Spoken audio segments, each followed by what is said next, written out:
שתעשה, אוי בגיטר ונרפל, ולפתיגי זנהון ונטפל דור, ויתרוי פיטר נרפל רוקנם כולו מבוא, ימנסר ימפייר, ותירוק פריטים, נתחל נמפייר, דוסיס ידיס בגרסטזין, אוי ביגליק לפומרייך איבר מנש וחוק, אז השיינה מתו לגשם פונגות, לא רק אל תשכחי לשם,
Je m'appelle Raphaël Demain, ma maman est venue de Paris hier et je suis occupé de mes filles.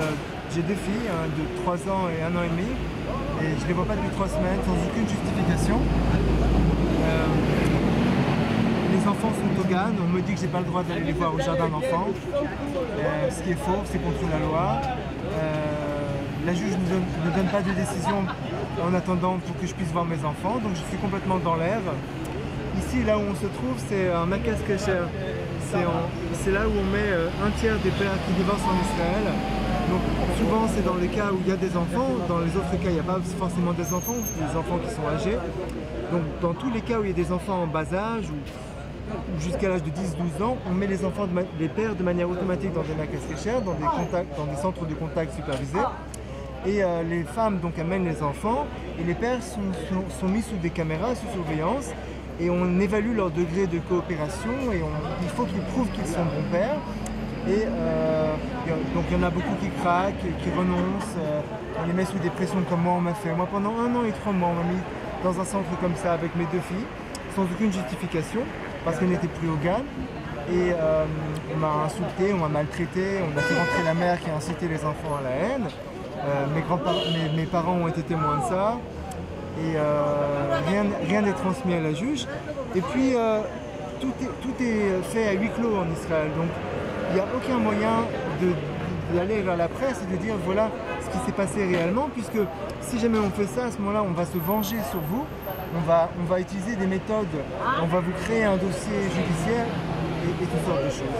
Je suis là dans la rue, depuis déjà 2 mois je mène ce combat, le violon qui pleure, pour qu'on me laisse voir mes filles, pour qu'on arrête de maltraiter, les hommes divorcés en Israël, et qu'on arrête de mentir aux juges, qu'on donne les mêmes droits aux pères et aux mères concernant leurs enfants. Je vous remercie de me donner la parole. Mon mari et moi, mon mari qui est fils de déporté, toute la famille est partie à Auschwitz, c'est le seul enfant qui s'appelle Rubin, mon mari. Et il assiste, quand il vient ici, il a le cœur absolument déchiré. Il assiste à un spectacle de la haine, mais de la haine, c'est pourquoi nous portons une étoile jaune, car c'est équivalent. Le mépris, puisque en Allemagne, c'était interdit, les bancs étaient interdits aux juifs et aux chiens et aux juifs. Là, on est absolument traités comme des chiens. C'est-à-dire que les méthodes de provocation, d'humiliation, par les regards, par l'absence on ne vous salue pas, on ne vous dit pas bonjour, on commence à le dire, ou on le dit avec un air cynique, avec un air moqueur, on vous regarde vos pieds, on vous dit tiens t'as grossi, on voit les enfants arriver en hurlant, en ayant peur de vous, on rigole, on fait comme si on était au cirque, la mère arrive systématiquement en retard, et quand mon fils ramène la petite avec 5 minutes de retard, ça s'appelle de la, comment ça se dit en en hébreu? Khatifat Yeled. Khatifat Yeled, ça s'appelle de rapte rapte d'enfants. Et avec une violence, une haine pas possible. On vous regarde avec des yeux comme des lames de couteau qui vous déchirent, enfin, comme si vous étiez criminel. Et d'ailleurs, j'ai entendu dire que les pères ne veulent pas dire qu'ils ont été au Merkaz Kesher, parce que ça veut dire qu'ils ont été violents. Ce qui n'est pas le cas de mon fils, alors que 50 000 fois ces femmes l'ont provoqué, la directrice l'a poussé avec le doigt, il est allé déposer plainte à la police, parce que la directrice Gabriela Garbouz l'a poussé avec le doigt, et à plusieurs reprises elle le provoquait.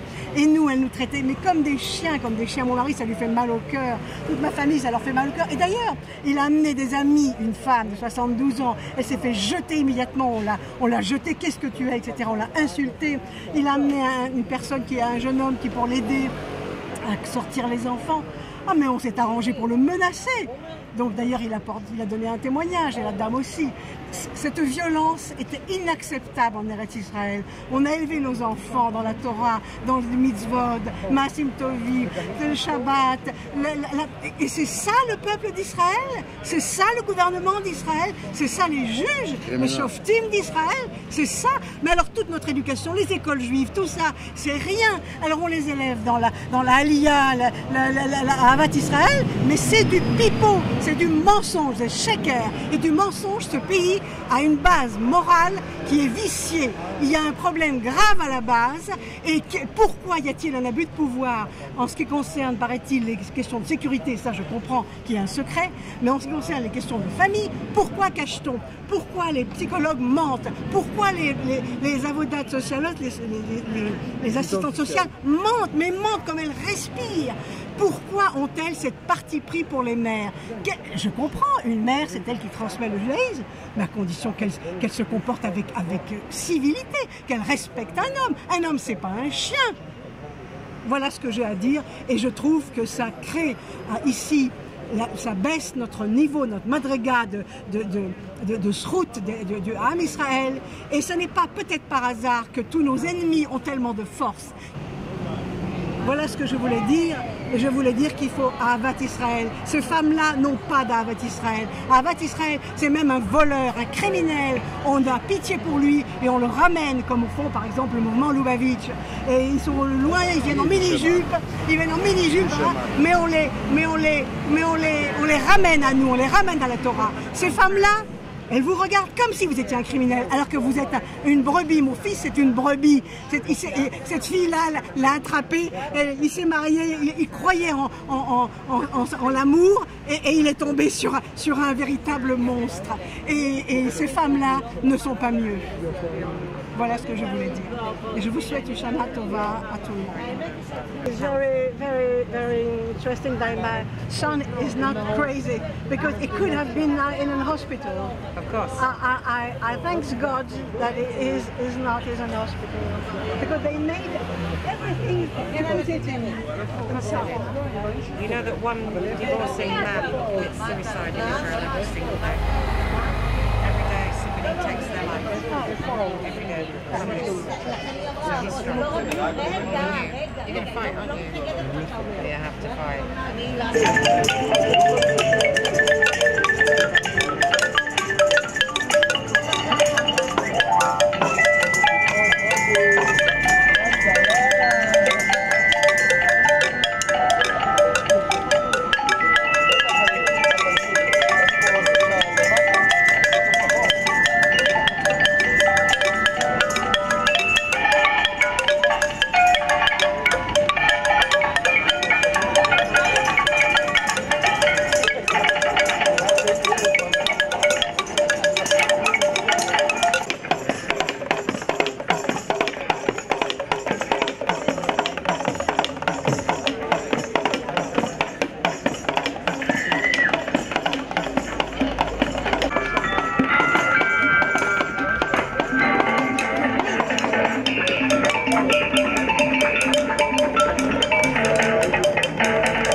זה רעיון שלך, אתה הבאת את הרעיון.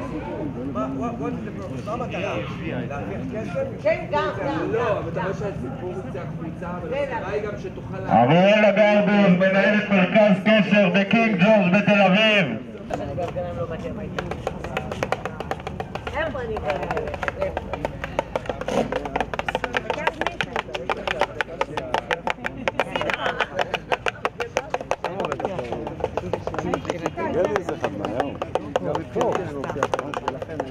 בשמחה עצרו אותי, כל הזמן מפחדת שיגידו לעצרו אותי.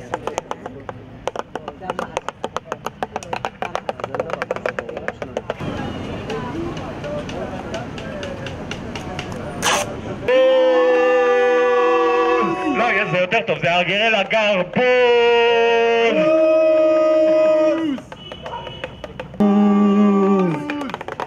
ועוד הפעם! בוז!